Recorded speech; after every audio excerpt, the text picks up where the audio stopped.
모든 교회는 이렇게 성령이 이 땅에 오신 성령의 오심으로 말미암아 교회가 시작된 거예요. 그래서 이 성령 강림주일은 교회의 생일이에요. 우리 전 세계에 있는 모든 교회의 생일이 있어요. 그날이 바로 오순절에 성령이 강림하신 날입니다. 하나님은 이제 모든 것을 창조하신 분입니다. 그래서 하나님은 인간을 창조하신 분이에요.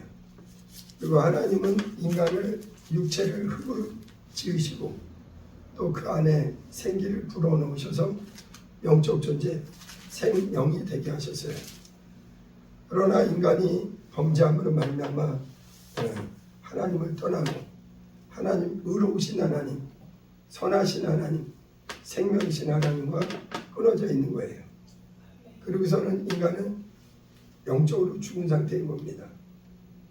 그래서 하나님이 인간을 또 구원하시기 위해서 에베소서 1장 1절부터 4절부터 6절에 창세전에 그리스도 예수 안에서 우리를 하나님의 자녀로 계획하셨어요. 그래서 우리를 하나님의 자녀들이 되게 하셨습니다. 근데 하나님이 우리를 구원하신 것과 또 성령이 우리에게 오신 것은 조금 다른 게 있습니다. 근데 오늘날 교회 많은 교회에서는 대부분 어떻게 하냐면은 예수님을 믿으면 성령을 모셨다 이렇게 얘기해요. 근데 조금 제가 보는 성경은 좀 다릅니다. 제가 보는 관점은 달라요. 저는 그냥 성경대로 볼 때, 왜냐하면 구원받은 사람에게 성령이 임하는 건 또 달라요. 어떤 사람은 예수를 구주로 영접할 때 진실로 성령을 모시기도 합니다. 그래서 우리가 고린도전서 12장 3절의 말씀처럼 누구든지 성령으로 하지 않고는 예수를 주시라 할 수 없다고 그랬거든요. 성령의 감동 없이는 예수를 내 구주로 받아들일 수가 없어요. 그렇지만 성경을 이렇게 자세히 보게 되면 예수를 믿어서 구원을 받는 것과 또 믿고서도 아직 성령을 그 안에 내주하지 않은 경우가 있다는 걸 볼 수 있어요. 그래서 예수님의 제자들이 그랬죠. 예수님의 제자들이 예수님이 부활하신 것을 보고 40일 동안 예수님과 함께 계셨습니다.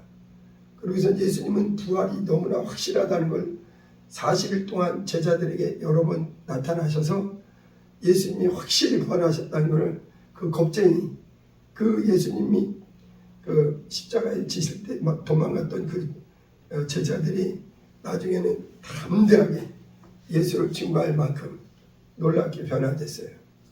근데 그 40일 동안 예수님의 제자들이 함께 다니면서 또 근데 예수님이 오늘 본문에도 보면 여기 6절 한번 볼까요? 사도행전 1장 6절 그들이 모였을 때 예수께 여쭈어 이르되 예수님의 제자들이 이제 40일 동안 예수님과 함께 다니고 이제 예수님이 아주 놀라운 약속을 하세요. 무슨 약속을 하시냐면 내가 너희를 떠나는 것이 너희에게 유익하다.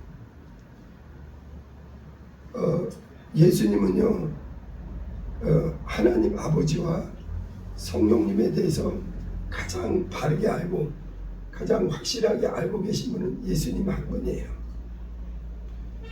그래서 예수님이 이 사랑하는 제자들 3년 반 동안 자신과 함께 다녔던 이 사랑하는 제자들이 이 사람들이 무엇을 해야 되느냐?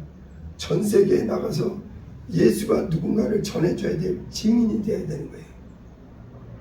예수님의 공생애를 직접 목격한 이 제자들, 그 중에는 어부도 있고 세상적으로는 대단하지 못할지라도 하나님이 부르시고 하나님이 택하신 그 제자들은 온 세계에 돌아다니면서 예수가 누군가를 가장 확실히 알고 증거할 사람들이에요. 그런데 그 제자들은 부활하신 주님이 말씀하시는 거예요. 내가 아버지께로 가는 것이 너에게 유익하다.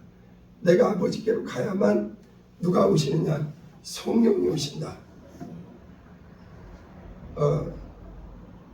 그래서 예수님은 성령에 대해서 요한복음 같은 경우에 예수님이 직접 성령이 어떤 분인지를 자세히 알려주십니다. 구약의 선지자들이 예수님에 대한 예언과 또 성령에 대한 예언이 있었어요. 그것보다 더 확실한 게 누구냐? 하나님의 아들이 직접 오셔서 성령이 오실 것을 말씀해 주신 거예요. 그리고 예수님이 사랑하는 제자들에게 뭐라고 얘기하냐면 너희들은 내가 오히려 가는 게 너희들한테 유익하다. 내가 가야만, 내가 아버지 하늘 보좌 우편에 올라가야만 누가 오시느냐? 아버지께 약속하신 진리의 성령이 오신다. 아버지께서 약속하신 진리의 성령이 오시고 그 성령님은 또 다른 보혜사시다. 변호자이시다. 그래서 그분이 오실 것이다. 이렇게 얘기합니다. 성령이 오시는 것이 이 제자들에게 유익하다는 거예요. 그래서는 제자들은 예수님의 말씀하신 대로 어디에 모이냐면 마가다락방에, 오순절 마가다락방에 모이죠. 그리고서는 주님이 말씀하신 그 성령을 이렇게 각 사람이 성령이 그 사람 속에 들어오게 됩니다. 오늘 사도행전 1장 한번 보세요. 여기 먼저 4절을 한번 보겠습니다. 사도와 함께 모이사 그들에게 분부하여 이르시되 예루살렘을 떠나지 말고 그랬어요. 예수님은요, 하나님의 아들이 어디서 죽으셨느냐? 모리아산, 이삭이 죽었던 모리아산이 있던 예루살렘. 하나님은 약속대로 모든 일을 행하세요. 예수님이 그냥 아무 데서나 돌아가시는 게 아니라 인류의 대표인 아브라함이, 믿음의 대표자인 아브라함이 자신의 독자를 하나님께 바친 것처럼 또 하나님이 세상을 이처럼 사랑하사 인류의 죄와 저주와 멸망에서 구원하기 위해서 예루살렘에서 반드시 그 하나님의 아들이 인류를 위해서 십자가에서 피를 쏟으셔요. 그렇기 때문에 예루살렘에서 우리를 구원하신 구주가 돌아가셨고 또 그분이 거기서 부활 승천하셨고 또 이제 예루살렘에서 그 진리의 성령 임하시는 거예요. 여기 4절을 보세요. 예루살렘을 떠나지 말고 내게서 들은 바 아버지께서 약속하신 것을 기다리라 그랬습니다. 하나님 아버지께서 약속하신 성령이에요. 여러분, 우리 하나님은요, 온 인류를 창조하신 분이에요. 인간은 그 스스로 생긴 존재가 아니라 하나님이 만드셨습니다. 그리고 하나님은 영이시기 때문에 인간의 눈으로 볼 수 없습니다. 그러나 하나님은 우리에게 누구를 보내주셨느냐? 예수를 보내주셔서 예수님은 우리와 같은 말씀이 육신을 입고 눈으로 보이는 모습으로 오실 분이에요. 그리고 육체를 입었기 때문에 피 흘릴 수 있는 그 육체를 입고 오신 거예요. 예수님은, 우리 하나님은 눈에 보이지 않지만 우리가 하나님을 어떻게 알 수 있느냐? 예수님을 알아야 하나님을 알게 됩니다. 그래서 예수님이 이렇게 요한복음에서 여러 번 얘기하는 거예요. 나와 아버지는 하나이다. 나를 본 자는 하나님을 보았고 아버지를 보았고. 그리고 또 예수님이 말씀하시는 거예요. 내가 하는 말은 내가 스스로 하는 말이 아니오 나를 보내신 아버지께서 나의 말할 것과 행할 것, 이룰 것을 다 알려주셨다. 여러분, 하나님은 눈에 보이지 않지만 어떻게 우리가 하나님을 알 수 있느냐? 예수님의 그 공생애를 보면 예수님의 공생애는 눈에 보이는 하나님의 뜻대로예요. 예수님의 공생애는요, 그분의 말씀, 그분의 행하신 것, 이 모든 것은 하나님의 아들, 곧 하나님이 하신 거예요. 그래서 우리는 하나님 아버지를 어떻게 알 수 있느냐? 예수님의 생애, 이 공생애는 1.1획도 틀림없는 하나님의 뜻입니다. 하나님의 뜻이에요. 뜻. 하나님의 뜻. 그래서 예수님의 공생애를 우리가 복음서나 이렇게 서신서를 통해서 이렇게 알게 되는데, 특히 복음서에 잘 나오죠. 예수님의 공생애는 보이지 않는 하나님의 마음, 하나님의 뜻, 하나님의 생각을 그대로 나타난 생애예요.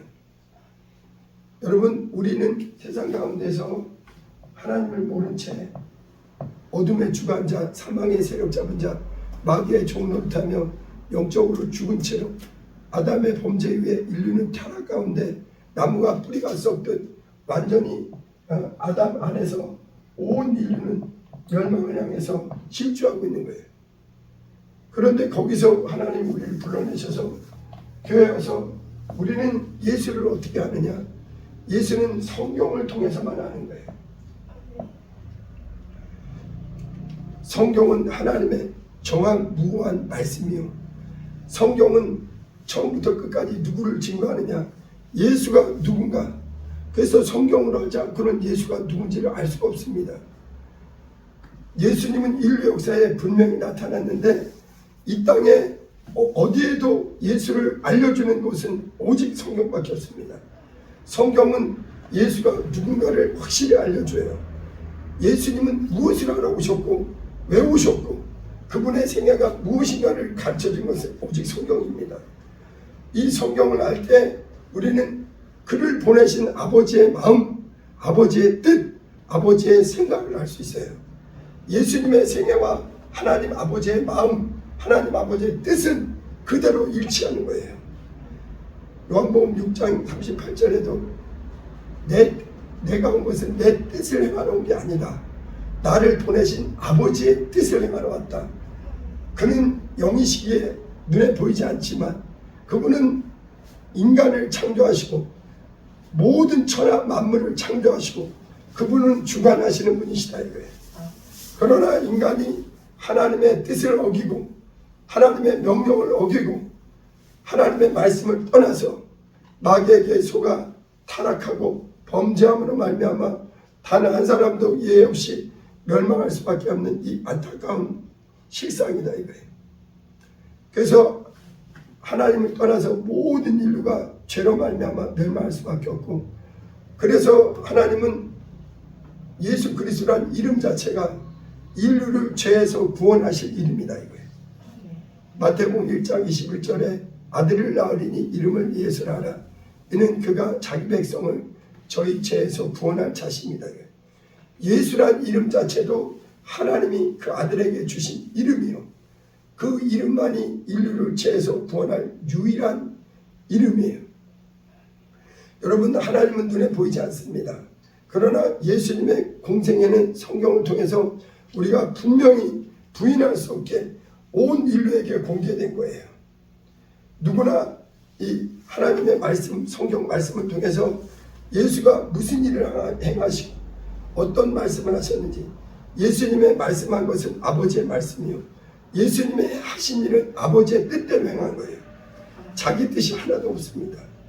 그래서 예수님의 공생애는 하나님의 뜻을 그대로 보내주는 거예요.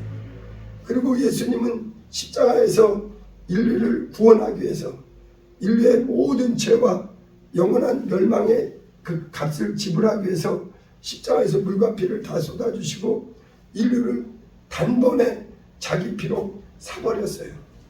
그리고 모든 인류의 죄와 저주와 모든 질병까지도 그가 담당하셨습니다. 그리고서는 예수는 부활하셨습니다. 여러분, 성경은 진리인데 진리라는 건 무엇이냐면요, 예수님은 부활하셨다. 이거는 완전한 진리입니다. 여러분, 성경에 우리는 무엇을 믿느냐? 예수님이 이 땅에 오셔서 우리 인류의 죄악을 위해서 피 흘리셨고, 그분의 피 흘리심은 내 죄를 위함이요, 그분은 부활하셔서 그분은 의로우신 하나님의 아들이라는 증거가 나타난 거예요. 이것이 진리입니다. 성경의 최고의 핵심의 진리가 무엇이냐? 세상에서 말하는 진리랑 다릅니다. 예수는 하나님의 아들이요, 그분은 우리랑 같은 육체로 오셨고, 그분은 죽은 지 3일 만에 인류의 죄를 위해서 피 흘려 죽으셨고 3일 만에 부활하셨고, 또 그분은 하늘 보좌에 오르셨다. 그런데 예수님의 생애는 오직 성경을 통해서 알 수 있습니다. 근데 예수님은 또 무슨 약속을 하시냐면, 내가 아버지께로 가게 되면, 예수님은 지금 어디 계시느냐? 하늘 보좌에 오르셨습니다. 예수님은 영광의 하늘, 셋째 하늘, 우리 이제 성도들이 나중에 부활의 몸으로 영원히 살 하늘, 우리가 보는 이 물리적인 하늘은 잠시예요. 이 둘째 하늘은 잠시입니다. 영광의 하늘이 보좌에 오르셨습니다. 오늘 여기 보세요. 11절에 한번 봅니다. 19절부터 한번 볼게요. 이 말씀을 마치시고 그들이 보는데 올려져 가시니, 예수님은 이걸 승천이라고 그러죠. 승천. 예수님은요, 여러 성도들이 500여 제자들이 보는 가운데 승천하셨어요. 올려가시니 구름이 그를 가리어 보이지 않게 하더라.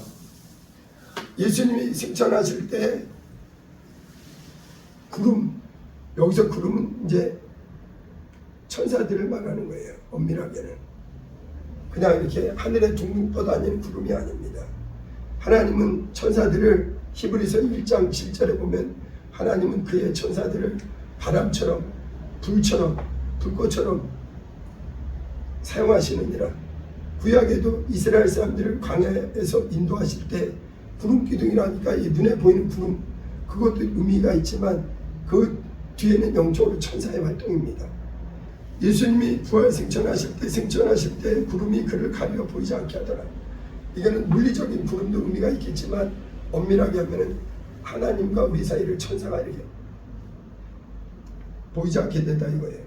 올라가실 때 제자들이 자세히 하늘을 쳐다보고 있는데, 흰옷 입은 두 사람이 그들 곁에 서서, 천사들이 흰옷을 입고 얘기하는 거예요. 이르되 갈릴리 사람들아, 어찌하여 서서 하늘을 쳐다보느냐? 너희 가운데서 하늘로 올려지신 이 예수는 하늘로 가심을 본 그대로 오시리라. 여러분, 예수님은 어디로 가셨느냐? 하늘에 오르셨어요. 많은 사람들은요, 이 예수 믿는 사람들도 성경을 정확히 모르면 예수님이 지금 어디에 계신지조차도 몰라요. 예수는 부활하사 하늘 보좌에 계셔요. 그 하늘은 실제합니다. 영광의 하늘은 실제하는 거예요. 그곳에서 무엇 하시느냐? 우리를 위해서 기도하시고 우리를 위해서 영광의 처소를 예비하는 중이시고, 그곳에서 우리를 위해서 쉬지 않고 기도하고 계십니다. 그리고 예수님은 이제 곧 있으면 세상 끝에 다시 오십니다. 이 예수님이 승천하시고 예수님이 가시기 전에 미리 말씀하신 거예요. 내가 아버지께로 갈 것이다. 가게 되면 너희에게, 내가 떠나면 너희에게 누가 오시느냐? 보혜사, 성령이 오실 것이다. 예수님은 물리적으로 한 곳에만 계실 수 있지만 진리의 성령은 믿는 사람들에게 누구에게나 들어온다는 것. 그래서 성령이 오실 것을 말씀하신 거예요. 그리고서는 제자들은 그 약속을 기다리는 게 그 사도행전 2장입니다. 그래서 제자들은 마가다락방에서 예수님의 약속 따라서 기다리는 거예요. 여기 사도행전 1장 6절을 다시 한번 봅니다. 6절, 5절을 보세요. 5절. 요한은 물로 침례를 베풀었으나 너희는 몇 날에 못되어 성령으로 침례를 받으리라 하셨느니라. 여러분, 예수님이 이렇게 분명히 말씀하신 거예요. 부활 승천하면서 날수는 얘기 안 했어요. 며칠이라고 얘기 안 했습니다. 그러나 몇 날이 못 된다고 그런 거예요.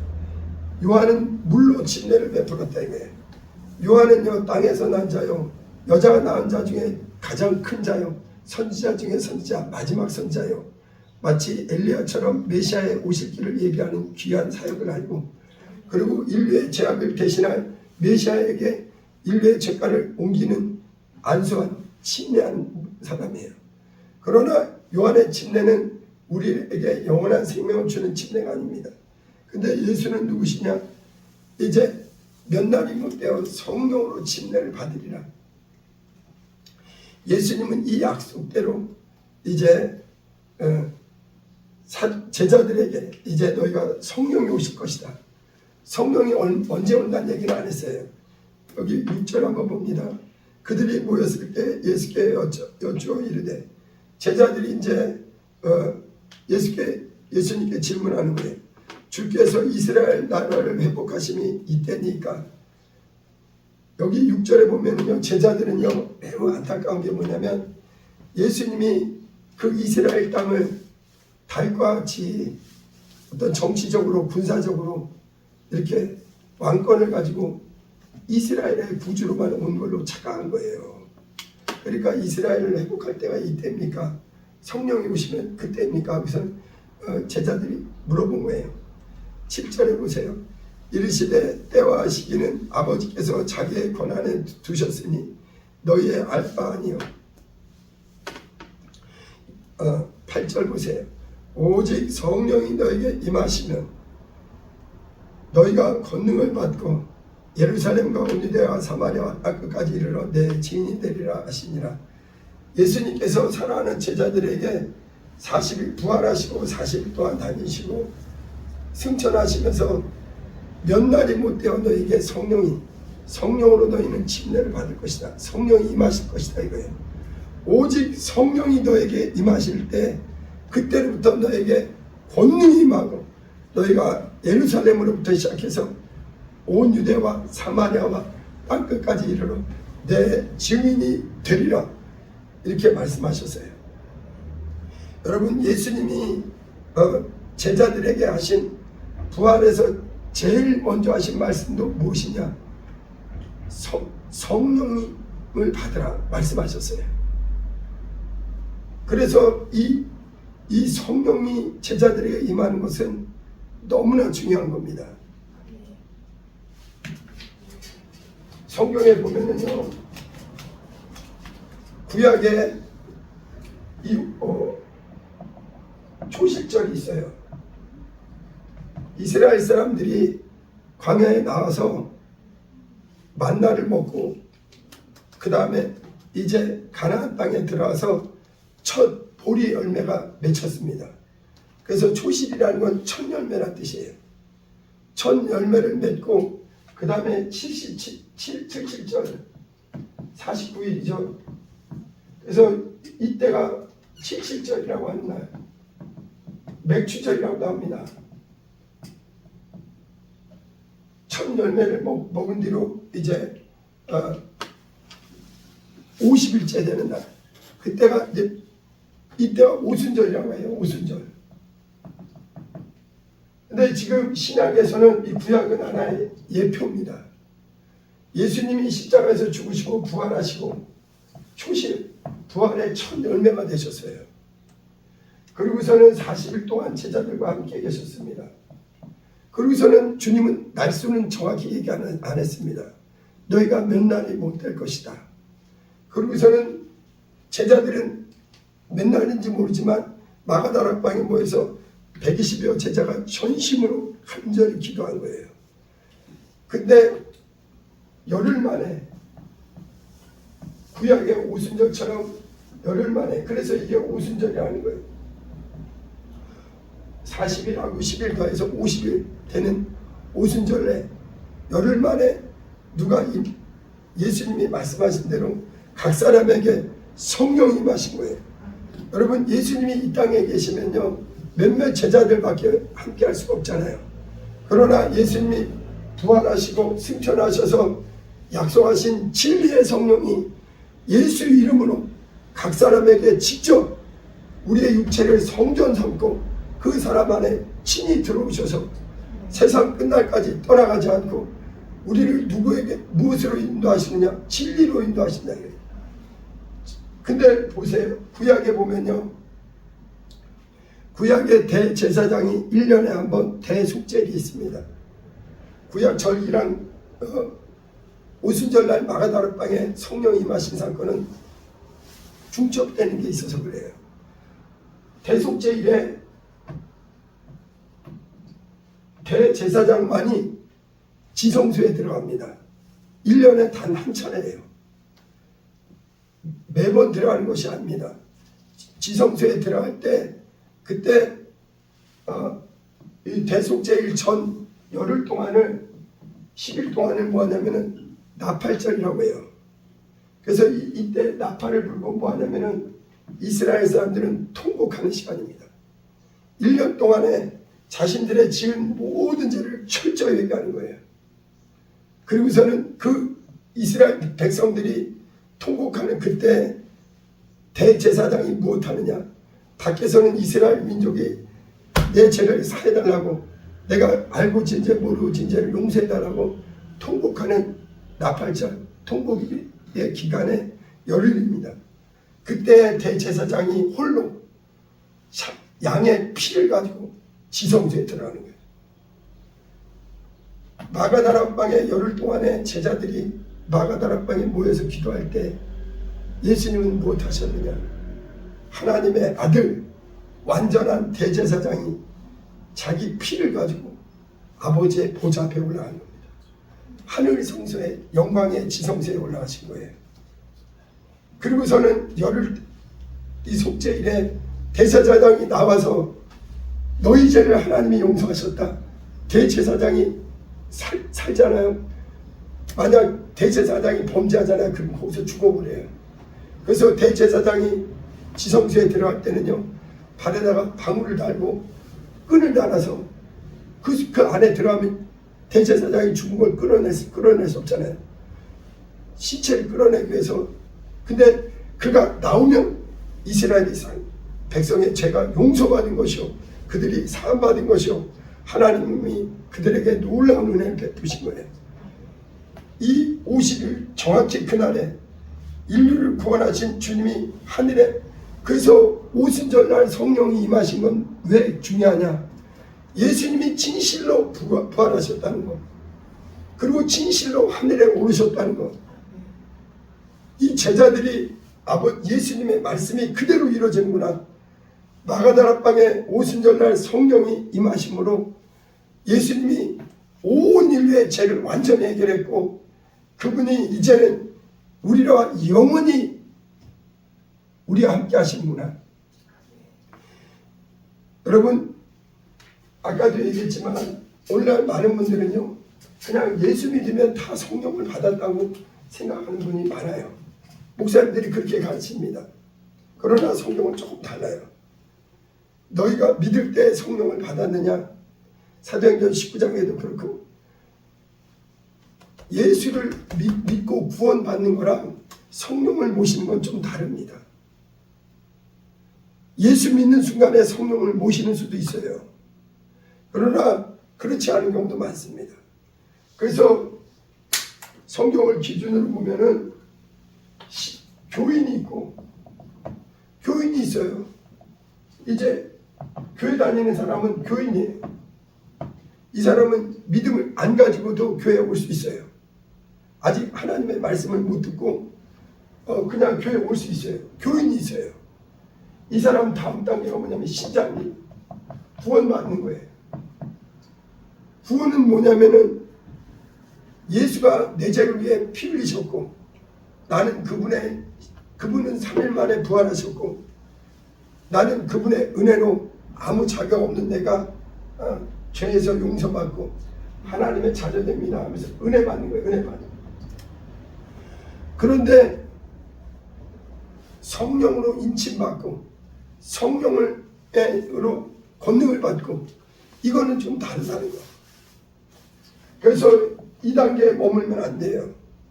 우리는 반드시 성령으로 권능을 받고 성령으로 인침을 받고 진리의 성령을 각 사람이 받아 모셔야 되는 거예요. 구약에는요 성령이 역사하셨지만 성령이 그 사람 속에 직접 들어오지 않았습니다. 오순절 마가다락방에 인류에게 최초로 성령이 들어오신 거예요. 내주하신 겁니다. 그래서 보세요. 왜 우리 신앙생활에 2단계 반드시 성령을 모셔서 성령을 모시고 성령으로 인침을 받고 우리는 성령 충만한 성령의 사람이 되어야 되는 거예요. 이런 사람을 갖다가 하나님은 성도라고 합니다. 성도는요 성도를 갖다가 예수님의 제자라는 거예요. 성도가 예수님의 참 제자입니다. 그냥 교회 다니고 예수 믿고 구원 얻고 이 수준이 아니에요. 완전히 성령으로 인침을 받고 성령으로 충만을 받고 성령으로 권능을 받고 예수 그리스도를 깊게 아는 사람이 되어야 되는 거예요. 오순절 마가다락방 전에도 보세요. 성령은 근데 보세요. 성령은 무엇이 다르냐? 예수님은요 이 더럽기 짝이 없는 죄인 가운데 예수님은 이 죄악과 허물과 모든 더러움이 가득한 곳에 예수님은 하나님은 그 아들을 보내주셨습니다. 예수님은 죄인 가운데 오셨어요.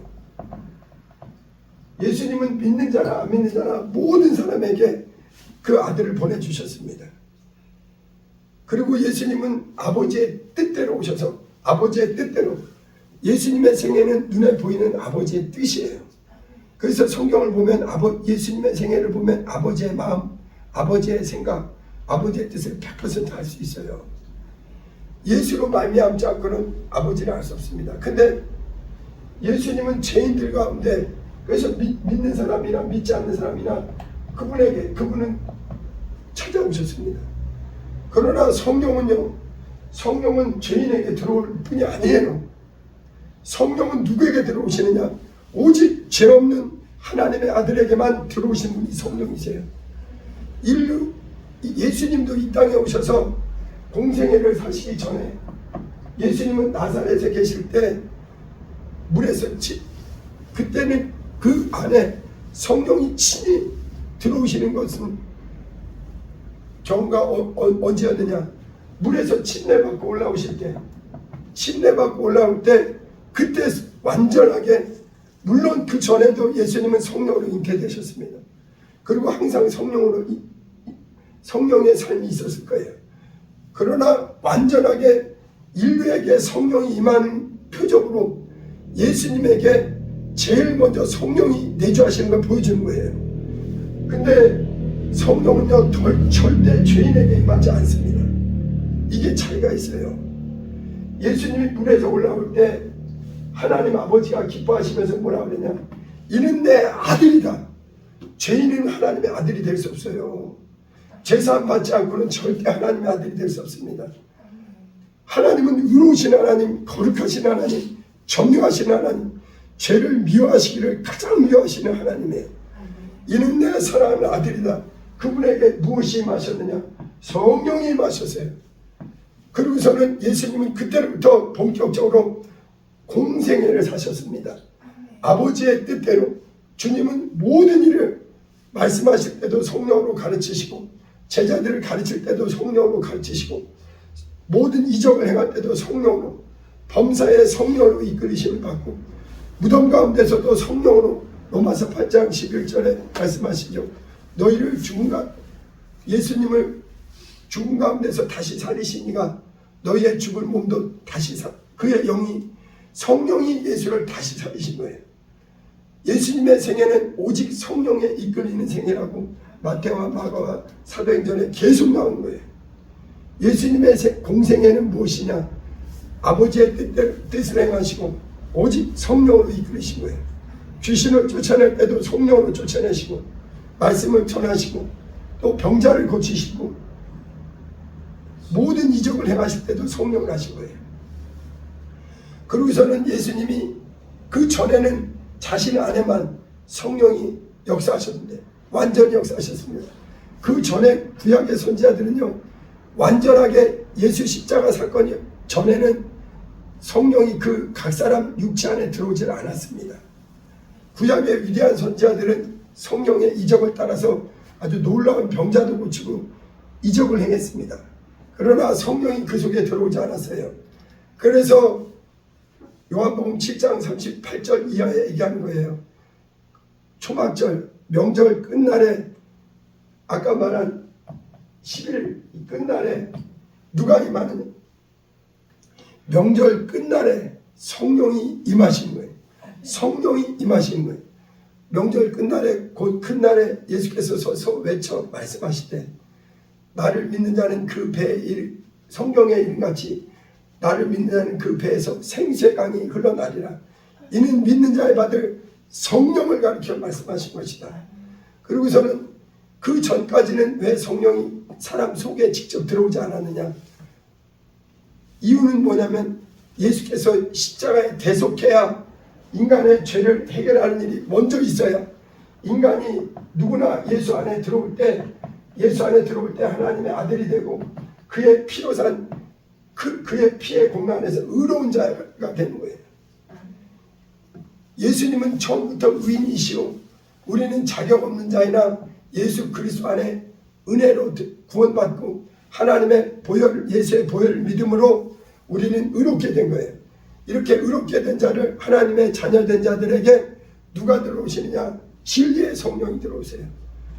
여러분, 성령은요, 믿지 않는 자에게는 예수님이 오셨지만 믿는 자 속에만 들어오시는 분이 바로 진리의 성령이십니다. 그래서 요한복음 14장에 예수님이 말씀하셨어요. 성령에 대해서 말씀하신 거예요. 세상은 능히 저를 보지도 못하고 알지도 못하고 받지도 못한다. 여러분, 하나님 아버지도 눈에 보이지 않아요. 성령님도 눈에 보이지 않습니다. 그러나 예수님 안에 들어온 자에게는 누가 예수님에게 성령이 임한 것처럼 저와 여러분들이 회개하고 예수 안에 들어온 자에게 성령이 임하세요. 그리고 세상은 능히 저를 알지도 못하고 받지도 못하고 보지도 못한다. 성령이 눈에 안 보여요. 그러나 성령은 믿는 자 속에 친히 들어오십니다. 그리고 성령이 들어오시게 되면요, 무엇하느냐? 달라져요. 이 영혼이 달라지고 이 심령이 달라지고 이 육의 사람에서 영의 사람으로 완전히 달라집니다. 그래서 우리는 과거에는 마귀와 함께 멸망할 수밖에 없었으나 이제는 주님의 말씀이 무슨 말씀인지 알아지고 성령이 말씀을 깨닫게 해주세요. 그리고 더 기도 안 하던 사람이 성령에 이끌려서 기도하게 됩니다. 특별히 오순절 마가다락방에 성령이 내주하셨을 때 믿는 자 속에 가장 대표적인 은사가 나타났어요. 그게 뭐냐? 성령으로 새 방언을 말하게 되었습니다. 그래서 오늘날도 어떤 사람은 다 믿으면 성령을 받은 거다. 그렇지 않아요. 믿고 구원을 받았어도 성령을 확실히 모셔야 돼요. 성령이 그 사람을 인쳐주셔야 돼요. 성령이 인침받은 사람은요, 성령으로 거듭난 사람, 그 사람은 에베소서 1장에 말씀하죠. 성령의 인치심으로, 성령의 인치심은 뭐냐면 하나님께서 다시는 누구도 너희를 내 손에서 뺏어가지 못하도록 아들 안에 들어온 자를 아예 성령으로 도장을 찍어버린 거예요. 누구도 뺏어갈 수 없다 이거예요. 그래서 성령의 인치심을 받고 우리 안에 보증으로 성령을 보내주셨다. 그래서 성령으로, 요한은 물로 진례를 주지만 예수님은 성령으로 진례를 주시는 분, 성령으로 인치심을 주시는 분. 근데 있잖아요, 보세요. 어떤 사람이 신앙생활을 하다가도 다시 세상으로 돌아가고 다시 육으로 돌아가는 사람이 있어요. 이런 사람의 특징은 뭐냐면요, 그 사람은 교회에 왔지 이 열흘 동안 이 통곡일에 회개가 없이 예수 믿은 사람은 가짜예요. 진짜 회개한 사람은 다시 세상으로 못 갑니다. 어떻게 예수를 떠나서, 어떻게 나를 구원하신 그 그리스도의 보혈 공로를 떠나서 이 거룩하신 보혈의 공로를 짓밟고 다시 마귀와 함께 육신의 정욕대로 돌아갈 수는 없어요. 예수를 부인할 수는 없습니다. 그래서 예수를 믿는 사람은 반드시 성령의 충만을 받아야 되고, 성령이 그 사람 안에 들어와야 되고, 성령의 인치심을 받아야 되고, 예수님의 제자들은 예수님의 말씀대로 뜨겁게 열흘 동안 통곡하고 회개한 거예요. 회개가 끝나니까 그 안에 죄가 완전히 사했다는 확신, 은혜 안에 들어왔다는 표정으로 오순절 마가다락방에 예수님은 죄인 가운데 오셨지만 성령님은 그 피로 산 완전히 회개가 끝난 신령의 주님의 보혈의 공로가 들어와 있는 하나님의 자녀에게, 의롭게 된 자에게, 부활에 참여할 자들에게 들어오신 겁니다. 여러분, 교회를 다녀도 교인이 있고 신자가 있고 성령을 모신 성도가 있어요.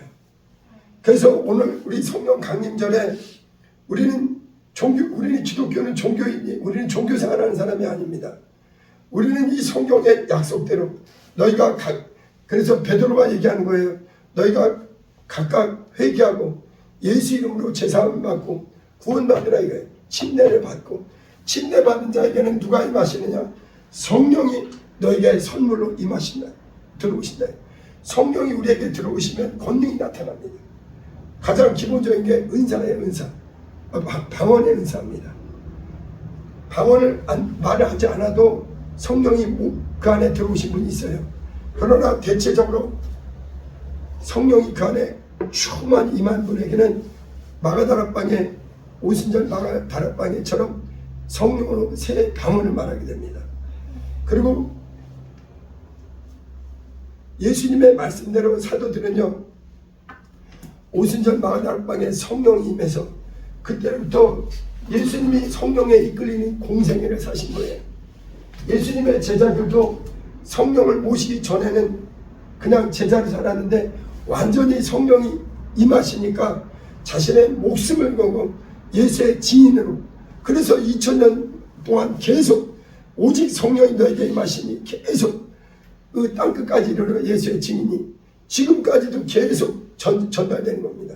제가 처음 교회 왔을 때 저는 교회 온 지 3일 만에 방언 은사를 받았습니다. 그때 성경이 뭐가 뭔지 모를 때였어요. 그런데 이 사도행전 오늘 본문이에요. 특히 사도행전 1장 8절입니다. 오직 성령이 너에게 임하시면 너희가 권능을 받고 땅끝까지 이르러 내 증인 되리라. 이 말씀이 저의 그 평생의 제 사명이 되었어요. 저는 그날 방언 은사를 받고도 믿음이 확 안 생겼습니다. 흔들렸어요. 다시 말하면 그때까지 제가 완전한 회개가 된 게 아니었어요. 그래서 있잖아요, 그 사람이 진짜 성령의 사람이 되는 건 무엇이냐? 완전히 참 회개해야 돼요. 회개한 사람에게는 다시는 육으로 돌아가지 않습니다. 예수님의 십자가의 보혈의 공로, 이 피의 은혜를 받고 이 진리의 말씀 안에 들어온 사람은, 진리의 성령으로 인침받은 사람은요, 다시 육으로 돌아가지 않아요. 비록 연약해서 육체가 있어서 때로는 실수하고 넘어질지라도 나를 구원하신 그분의 피와 그분의 사랑 안에서, 진리의 말씀 안에서 예수만이 나의 구주요, 예수만이 부활하셨고 그분이 내게 보내주신 이 진리의 성령으로 말미암아 우리는 성령으로 하지 않고는 예수를 깊게 알 수 없어요. 그래서 예수님이 부탁한 거예요. 여러분, 성령이 오셔야만 진리가 무엇이냐 예수를 알게 돼요.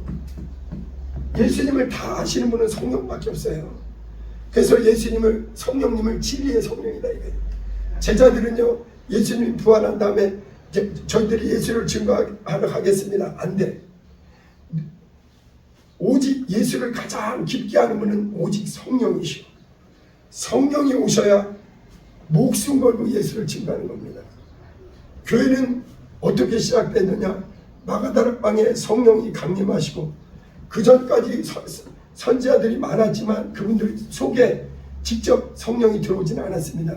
왜냐하면 그리스도의 십자가의 사건, 죽으시고 부활하시는 이 사건이 있은 후에만, 영광의 사건이 있은 후에만 하늘문이 활짝 열려서 왕중의 왕이신 진리의 성령이 우리 각 사람에게 내주하시는 거예요.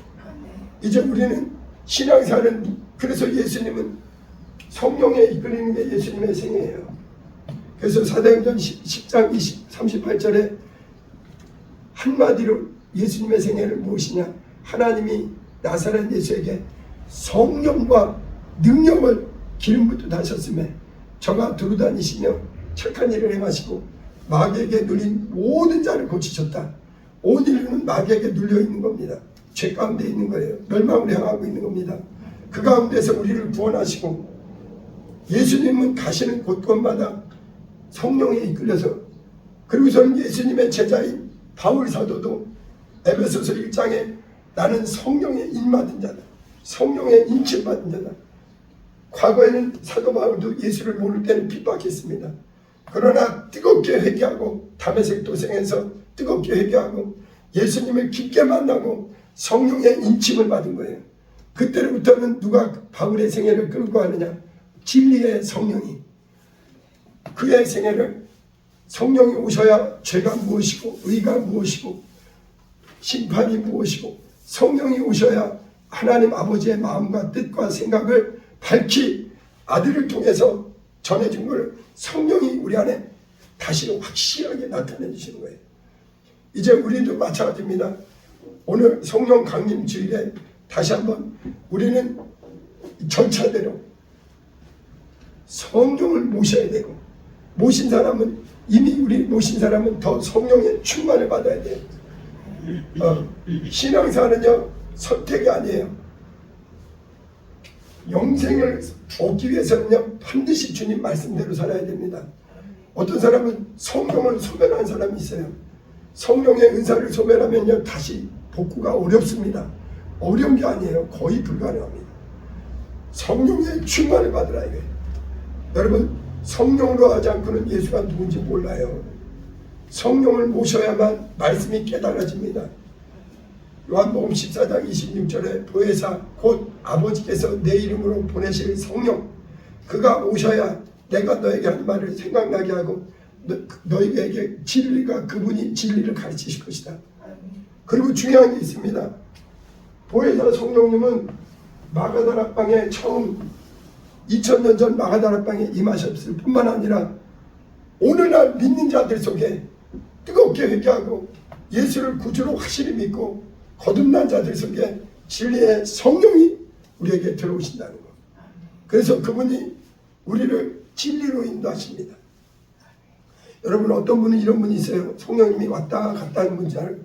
성경에 그런 말이 없어요. 그분은 한번 우리에게 임하시면 영원히 떠나지 않습니다. 대신에 우리가 그분을 거역하면 회방을 받고 근심하고 제한을 받습니다. 그래서 우리는 베드로처럼, 예수님처럼, 여러분, 부활의 때도요 똑같지가 않아요. 왜 성령 충만을 받아야 되느냐? 부활의 때도 교인은 부활의 탈락입니다. 신자는 겨우 들어갈지 모르지만 둘째 부활에 참여해요. 성도만이 첫째 부활에 들어갑니다. 예수님이 첫째 부활에 들어갔듯이 이제 곧 오실 예수님이 부활에 참여할 자들은 계시록 20장에 예수 그리스도를 증거하기 위해서 자기 목배임을 받은 자들과 그의 죽기까지 예수를 끝까지, 예수는 그리스도시고 그분의 연합한 이들만이 첫째 부활에 들어갑니다. 여러분, 우리 신앙생활은요 절대 이론이 아니에요. 우리에게는 반드시 부활이 있습니다. 그렇기 때문에 우리는 예수님이 성령을 모셔서 아버지의 뜻, 성령에 이끌리는 생애를 사시고, 베드로와 이 모든 제자들이 성령에 이끌리는, 성령을 모시기 전과 후는 완전히 다른 거 아시죠? 특히 바울의 생애를 보세요. 성령을 모시기 전과 후가 얼마나 다른가. 오늘날 우리도 마찬가지입니다. 각 사람에게 성령이 들어오셨다는 건 뭐예요? 우리 안에 성령이 들어오신다는 건 뭐예요? 예수님은 하늘에 계시구나. 그분은 부활승천하셨구나. 2000년 전에 그분이 아니라 지금도 살아서 역사하시는. 그래서 성령님은 요한복음 15장 26절 확인해보고 마치겠습니다. 요한복음 15장 26절 보세요.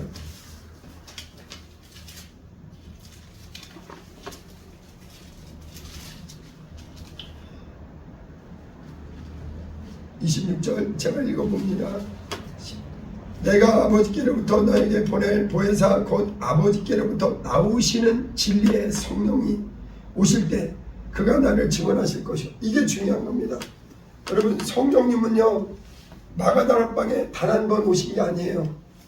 그때 오시고 2000년 기독교 역사에 각각 회개하고 제사함 받고 예수의 구주의 은혜로 구원받은 영혼에 깨끗게 된 심령에 우리의 육체를 성전 삼고 진리의 성령이 나오시는 분이에요. 그래서 우리도 성령으로 인침받는 거고 우리 다음 세대 자녀들도 성령으로 인침받아야 돼요. 성령으로 충만을 받아야 됩니다. 우리 신앙생활은 누가 인도해 주시느냐? 여러분, 하나님이 우리를 세상 가운데서 아들의 피로 구원해 주시고 자기 자녀 삼아 주셨어요. 그런데 자녀를 그냥 돌보시지 않겠어요? 그분은 우리를 무엇으로 돌보시느냐? 말씀 안에서 우리의 양육자로 누가 보혜사 성령이 우리를 양육하시는 거예요. 성령이 오셔서 말씀이 생각나게 하고 말씀대로 살아갈 수 있게. 그래서 예배하는 자도 성령으로 예배하라. 기도하는 자도 성령으로 기도하라. 봉사하는 자도 빌립보서 3장 3절에 성령으로 봉사하라. 유다서 1장 20절에 사랑하는 자들아 너희는 너희의 지극히 거룩한 믿음에 자기를 거룩하며 성령으로 기도하라. 전도도 성령으로 전도하고 성령으로 역사하라. 예배하는 자는 성령과 진리로 예배할지니라. 모든 일을 성령으로 하라. 그래서 우리는 하나님의 자녀이기 때문에 성령의 충만을 받고 성령의 인치심을 받고, 그래서 어떤 사람은요 내가 천국 갈까 말까 이거 나는 참 답답한 거예요. 첫째 부활에 들어갈 비전이 있어야, 꿈이 있어야죠. 예수님을 닮아가야지. 베드로 바울처럼 은혜 충만하고 성령 충만해야지 시시하게. 근데 성령 충만의 비결은 뭐냐면 날마다 뜨겁게 회개하고 날마다 자기를 부인해야 돼요. 나는 그리스도와 함께 죽었습니다. 내 안에 그리스도께서 사십니다. 그리고 쉬지 말고 깨어 기도해야 됩니다. 회개하지 않고 말씀 위에 자기를 부인하지 않고 깨어 기도하지 않으면 성령이 칸에서 제한을 받아요. 그래서 여전히 그냥 회개하지 않는 사람은 자꾸 그냥 그 안에 성령이 얼마나 탄식한지 몰라요. 그러니까 날마다 회개하고 날마다 기도하고 날마다 성령 충만을 삼아야 됩니다. 그래야 그리고서는 성령 충만한 사람은요 관심이 예수밖에 없어요. 자꾸 예수 얘기하게 되고 사람들을 봐도 예수님에 대해서 전해주고 싶고, 그게 자꾸 예수님에 대한 관심이 끊임없이 올라옵니다. 그리고 세상 것보다는 영광의 하늘나라, 우리 앞에 믿음의 성령 충만한 사람들이 어떻게 살았나, 그게 성경에 자세히 나와 있잖아요. 예수님이 어떻게 성령 충만을 받아서 성령으로 살았는가, 베드로가 어떻게 성령에 이끌려서 살았는가, 사도들이 어떻게 살았는가. 이제 우리는 오직 진리의 말씀 안에 우리 안에 내주하시는 진리의 성령으로 인도받는, 그리고 성령의 인침받고 성령 충만받고, 무슨 일이 있어도 성령 충만해야 돼요. 성령 충만. 저는 그때 살아오면서 이게 우리 신앙의 최고의 복은 뭐냐면 성령 충만의 복입니다. 성령 충만 받은 사람이 가장 복받은 사람이에요. 예수님의 복받은 사람, 베드로의 복받은 사람. 하나님이 베드로에게 뭐 좋은 집 주셨나요? 아니에요. 성령 충만을 부어주시고요. 사도들에게 무엇을 주셨나? 성령 충만을 부어주셨어요. 권능을 부어주셨습니다. 오늘날도 마찬가지예요. 예수 잘 믿는 사람들 보세요. 성령 충만, 권능 충만. 그거 없으니까 막 종교생활 하는 거예요. 오직 성령의 충만을 받아야 돼요. 성령 충만을 삼아야 됩니다. 그것이 가장 최고의 복받은 사람들이에요.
성령 충만을 사모하는 게 그렇게 귀합니다.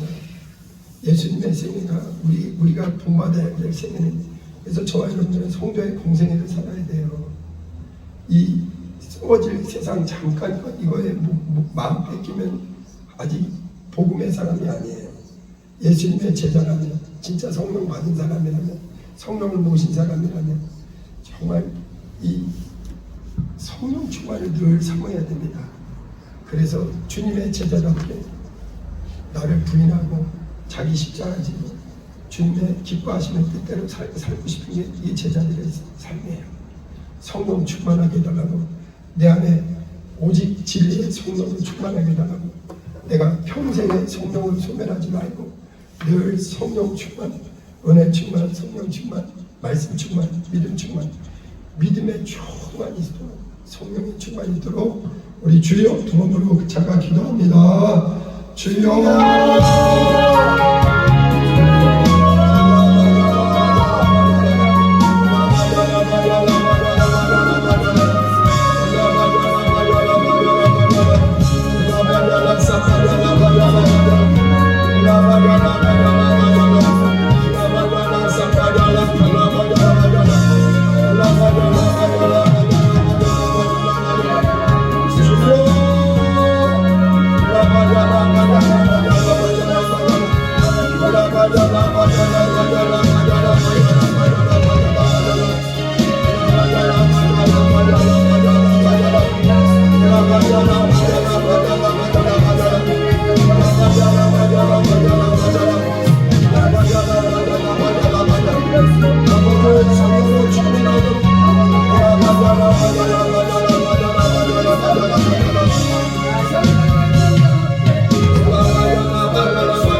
성령을 모신 사람은 내 마음대로 사는 사람이 아니라 하나님 뜻대로 살게 되는 거예요.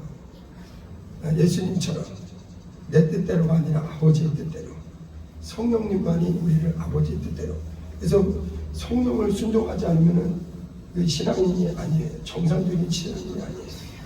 하나님은 아무나 데려오는 게 아니라 말씀의 대로 성령을 모시고 성령 충만해서 주님의 증인되고 끝까지 주님의 약속대로 성령을 소멸하지 않고 사는 사람들을 데리러 오시는 거예요.